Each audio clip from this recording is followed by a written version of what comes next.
পড়ছিলাম নবরূপা, কলমে অনামিকা তাহসিন রোজা, পর্ব সংখ্যা ২৬। সকাল সকাল নিহারিকার ডাকে উঠে পড়ল ইনায়া। ঘুম ঘুম চোখে জড়িয়ে ধরল নিহারিকাকে। আজ বিশেষ দিন বলা চলে। অনেকদিন পর বাড়ির পরিবেশ স্বাভাবিক। নিহারিকা দ্রুত ইনায়াকে ব্রাশ করিয়ে মুখ হাত ধুয়ে দিল। এরপর কোলে নিয়ে নিচে চলে এলো। আয়েশা বেগম রান্নাঘরে চা তৈরি করছিলেন। নিহারিকাকে দেখে কাছে ডাকলেন। ইয়াহিয়া কবির ইনায়াকে দেখা মাত্রই সদ্য হাতে নেওয়া পেপারটা ছুঁড়ে হাত বাড়িয়ে দিলেন। আমার দাদুমণি ঘুম থেকে উঠে গেছে। এসো, কোলে এসো, আমাকে দাও বৌমা। নিহারিকা হেসে ইনায়াকে ইয়াহিয়া কবিরের কোলে দিয়ে রান্নাঘরে গেল।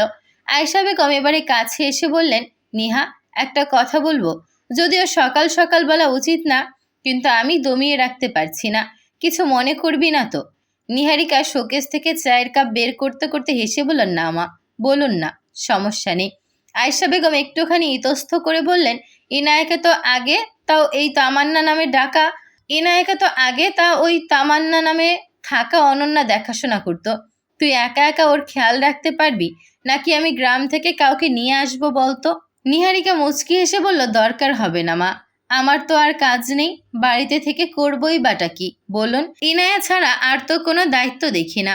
আয়েশা বেগম ভ্রু কুচকে হেসে ফেললেন। এভাবে বলছিস কেন? আমার ছেলে কি বানের জলে ভেসে এসেছে? সংসার কি শুধু ইনায়াকে নিয়ে নাকি? নিহারিকা বড় বড় চোখ করে বলল, আপনার ছেলে ছোট বাচ্চা নাকি? ওনারও আবার দেখাশোনা করতে হবে? আয়েশা বেগম হো হো করে হেসে ফেললেন। বললেন, না, আমি তা বলিনি, কিন্তু বিয়ের পর থেকে তো যতই হোক না কেন, নতুন বিয়ে হয়েছে দেখে তো মনেই হয় না। কতবার করে ইরফানকে বললাম বৌমাকে নিয়ে ঘুরে আয়, একটু সময় কাটিয়ে আয়, ওই যে হানিমুন বলে যাকে। কথাই তো শুনল না। চিনির বক্স হাতে নিয়ে অন্যমনস্ক হলো নিহারিকা। ঘুরতে যাওয়ার কথা আয়েশা বেগম বলেছেন, কই ইরফান তো তাকে কিছু বলেনি, একবারও তো জিজ্ঞেসও করেনি এ বিষয়ে। হয়তো ইরফান চায় না ভেবে দীর্ঘশ্বাস ফেলল নিহারিকা। লাগবে না মা, সব কিছু তো সবার ভাগ্যে জোটে না। আর তাছাড়া এসব ঘোরাঘুরি আমারও পছন্দ না। শুনলাম ইনায়ের কয়েকদিন পর জন্মদিন, তখন না হয় ছোটোখাটো অনুষ্ঠান করে বাইরে থেকে ঘুরেও আসা যাবে। আপনারাও থাকলেন, সবাই মিলে মজা করব। আয়েশা বেগম বুক চাপা দীর্ঘশ্বাস ছেড়ে কিছু বললেন না। ইনায়ের কথা মনে করে মুচকি হাসলেন। 4 বছর হয়ে যাচ্ছে মেয়েটার, বড় হয়ে গেল চোখের পলকে। এখন আরো অনেক কথা বলতে পারে, হাঁটতে পারে, নিহারিকার সাথেও বেশ ভালো করে মিশছে। আয়েশা বেগম অন্যমনস্ক থাকায় নিহারিকা চুলোয় থাকা চাটা নিজেই নামিয়ে নিল। কাপে ঢালতে ঢালতে বলল, আপনি সোফায় বসুন মা, আমি চা নিয়ে আসছি। আয়েশা বেগম মুচকি হেসে বললেন, ঠিক আছে। আয়েশা বেগম সোফায় এসে বসলেন। ইয়াহিয়া কবির তখনও ইনায়াকে কোলে নিয়ে গল্প করছেন। আমার দাদুমণি আজ কি খাবে বলো তো, ডিম ভাজি নাকি প্যানকেক? ইনায়া ছোট্ট করে অধস্বরে বলল, প্যানকেক। ওহ, প্যানকেক, দেখি কে বানাবে এখন। ঠিক তখনই ট্রে হাতে নিহারিকা এসে দাঁড়ালো। মুচকি হেসে বলল, বানিয়ে দেবো বাবা, তবে খেতে হবে কিন্তু শেষ পর্যন্ত, অর্ধেক রেখে পালানো যাবে না। আপনার নাতি কাল অর্ধেক নুডলস খেয়ে পগার পার, পুরোটা তখন আমাকে খেতে হয়েছে। ইনায়া খিক খিক করে হেসে উঠল। ইয়াহিয়া কবিরও হাসল। নিহারিকা ট্রেটা টেবিলে রেখে সবার সামনে চায়ের কাপ এগিয়ে দিল। আয়েশা বেগম কাপ হাতে নিয়ে এক চুমুক দিয়ে বললেন, আহা, ঠিক আমার মনের মতো হয়েছে। নিহারিকা হালকা হেসে বলল, আপনি বানিয়েছেন, আমি শুধু নামিয়েছি। তা হলেও হাতের ছোঁয়া লাগে মা। মমতা ভরা চোখে তাকালেন আয়েশা বেগম। ইয়াহিয়া কবির হঠাৎ বলেন, বৌমা, তুমি না থাকলে এই বাড়িটা কেমন জানি ফাঁকা ফাঁকা লাগতো। এখন আবার আগের মতো হাসি খুশি লাগছে, মনে হচ্ছে পরিপূর্ণ। নিহারিকা একটু থমকালো, তারপর মৃদুস্বরে বলল, আসলেই পরিপূর্ণ লাগছে বাবা। ইয়াহিয়া কবির চায়ের কাপটা হাতে নিলেন। আয়েশা বেগম তখন হালকা গম্ভীর হয়ে বললেন, একটা কথা বলি, আজ দুপুরে একটু ভালো কিছু রান্না করি, অনেকদিন পর সবাই একসাথে বসে খাওয়া হবে। ইয়াহিয়া কবির সায় দিলেন, হ্যাঁ হ্যাঁ, ঠিক কথা, আজকে একটা ছোটোখাটো পারিবারিক দিন হোক। নিহারিকা মাথা নাড়িয়ে বলল, আমি রান্না করব, আপনি বসে থাকবেন মা, আজ আমি সামলাবো সব। একা পারবি? চেষ্টা তো করতে পারি। হালকা হাসলো নিহারিকা। ওদিকে কৌতূহলী চোখে ইয়াহিয়া কবিরের হাতের কাপটার দিকে তাকিয়ে থাকে ইনায়া ছোট্ট করে আঙুল বালিয়ে দিল। কেউ বুঝে ওঠার আগেই সে চায়ের ভেতর টুপ করে আঙুল ঢুকিয়ে ফেলল। পরের মুহূর্তে চমকে উঠে হাত টেনে নিল সে। গরমে ছ্যাঁকা লেগে গেছে। তারপরেই সে কেঁদে উঠল জোরে, আম্মু বলে কেঁদে উঠল। ছলছল নয়নে তাকালো নিহারিকার দিকে। শব্দটা যেন পুরো ঘরটাকে থামিয়ে দিল। সবাই স্থির। সময় যেন এক মুহূর্তের জন্য থেমে গেল। নিহারিকার শরীরটা কেঁপে উঠল হালকা করে, চোখ দুটো বড় হয়ে গেল।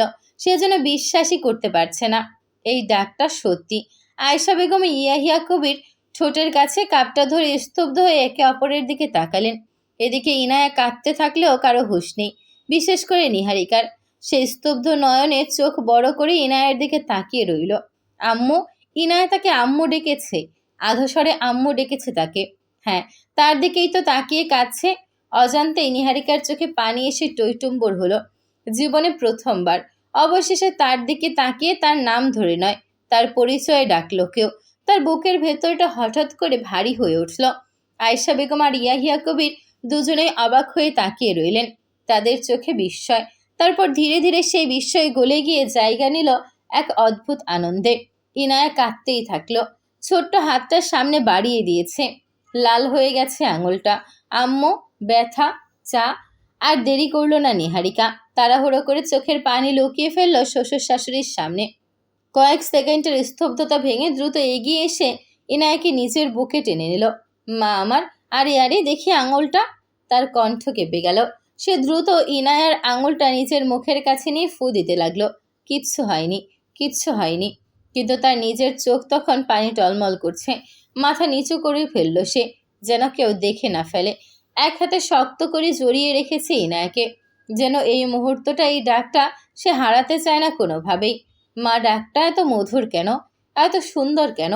নিহারিকা কখনো ভাবতে পারেনি ইনায়ের মুখে মা ডাক শুনে তার চোখে পানি আসতে পারে, কিন্তু আসছে। বেঈমান চোখ দুটো অজান্তেই অশ্রু ঝরাচ্ছে। কি আশ্চর্য! নিহারিকা বুঝলো এখানে থাকলে সে বুকের ব্যথা প্রকাশ করতে পারবে না। তাই দ্রুত ইনায়াকে চেপে ধরে উঠে কোনো মতে আয়েশা বেগমকে বলল, মা, আমি ওর আঙুলে বরফ লাগিয়ে আসছি, আপনারা চা খেয়ে নিন। তড়িঘড়ি করে বলে নিহারিকা ছুট লাগালো রান্নাঘরে। আয়েশা বেগম ধীরে ধীরে চোখ মুছলেন, মুখে এক তৃপ্তির হাসি। ইয়াহিয়া কবিরও হাসলেন, বললেন, জন্মদাত্রী ও জননীর মধ্যে কি তফাৎ আছে আয়েশা? আয়েশা বেগম কিছুক্ষণ চুপ করে রইলেন, চোখ দুটো এখনো ভিজা, ঠোঁট কাঁপলো হালকা, যেন ভেতরে জমে থাকা অনেক বছরের অনুভূতি একসাথে গলা দিয়ে উঠে আসতে চাইছে। ধীরে ধীরে চায়ের কাপটা নামিয়ে রাখলেন তিনি। তারপর খুব শান্ত গভীর কণ্ঠে বললেন, তফাৎ তো আছে, অবশ্যই আছে। জন্মদাত্রী রক্ত দেয়, শরীর দেয়, দুনিয়ায় আনে, কিন্তু জননী। একটু থামলেন তিনি, দূরে তাকালেন, বললেন, জননী মন দেয়, মায়া দেয়, বুক দিয়ে আগলে রাখে। রাত জেগে সন্তানের জ্বর দেখে কাঁদলে বুকের ভেতরটা ফেটে যায়। নিজের সুখ, নিজের ইচ্ছা সবকিছু চুপচাপ সরিয়ে রাখে সন্তানের জন্য। ইয়াহিয়া কবির চুপ করে শুনলেন, তার চোখেও মুগ্ধতা।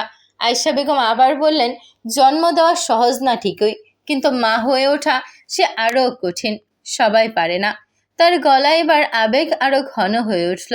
তিনি রান্নাঘরের দিকে তাকিয়ে বললেন, অনেক সময় জন্মদাত্রী হয়েও কেউ মা হতে পারে না, আবার কেউ রক্তের সম্পর্ক না হয়েও এমনভাবে ভালোবাসে যেন সেই সন্তানের জন্যই জন্মেছে। ইনায়া আজ যাকে আম্মু বলে ডাকলো, সে জন্মদাত্রী না, কিন্তু আমি চোখ বন্ধ করে বলতে পারি ওই মেয়েটা জননী হয়ে গেছে পুরোপুরি। ইয়াহিয়া কবির ধীরে মাথা নাড়লেন, মুখে এক অদ্ভুত প্রশান্তি। ঠিক বলেছ আয়েশা, আল্লাহ যার মনে মা হওয়ার ক্ষমতা দেন সেই আসল মা, রক্ত না, ভালোবাসাটাই আসল। ইনায়া ভাগ্যবতী।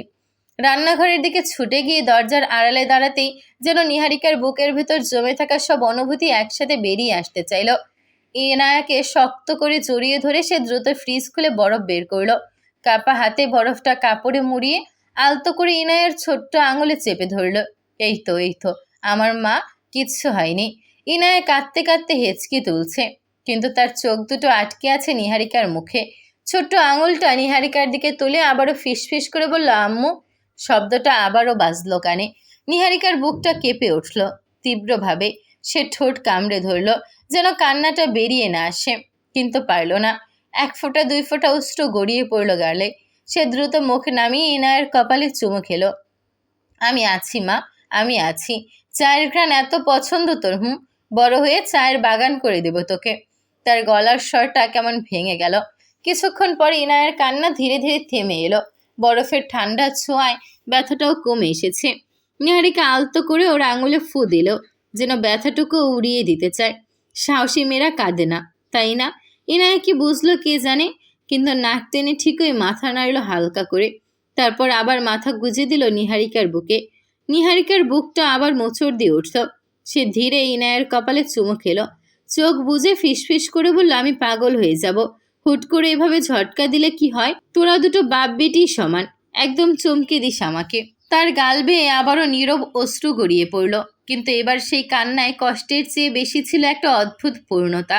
রক্তের সম্পর্ক থাকলেই মা হওয়া যায় না, মনের সম্পর্ক লাগে। আর এর বাস্তব প্রমাণ হয়তো নিহারিকা। একটা অদ্ভুত প্রশান্তি নেমে এসেছে চারপাশে। কিছুক্ষণ পর কান্না থেমে গেল ইনায়ের। সে নিহারিকার কোলে তার গলা জড়িয়ে ধরে মাথা এলিয়ে দিয়ে রয়েছে। নিহারিকা এবারে মাথা তুলল ইনায়ের। এরপর চুলার কাছে গিয়ে ইরফানের জন্য রাখা অবশিষ্ট চাটুকো থেকে একটা ছোট্ট চামচে করে অল্প একটু চা নিল। এরপর ফু দিয়ে ঠান্ডা করে নিয়ে ইনায়ের মুখে দিল। ইনায়া খুশি হয়ে চামচ থেকে চাটুকো খেয়ে নিল। হেসে ফেলল নিহারিকা। ও আগেও খেয়াল করেছে এই মেয়ের দুধ চায়ের প্রতি খুব ঝোঁক। ঘ্রাণও পছন্দ করে ভীষণ। বড় হয়ে ইনায়া যে একজন বড়সড় চাকর হবে তা বুঝে গেল নিহারিকা। ইনায়ের কপালে চুমু খেয়ে বাকি চাটুকো কাপে ঢেলে নিল নিহারিকা।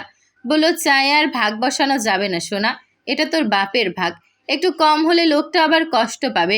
তোর মতোই চাকর কি না। ইনায়া কি বুঝলো কি জানে, কিন্তু সে আবারও নিহারিকার হাত ধরে চায়ের দিকে বাড়িয়ে দিল, যার অর্থ সে আরও খেতে চায়। নিহারিকা বড় চোখে তাকালো।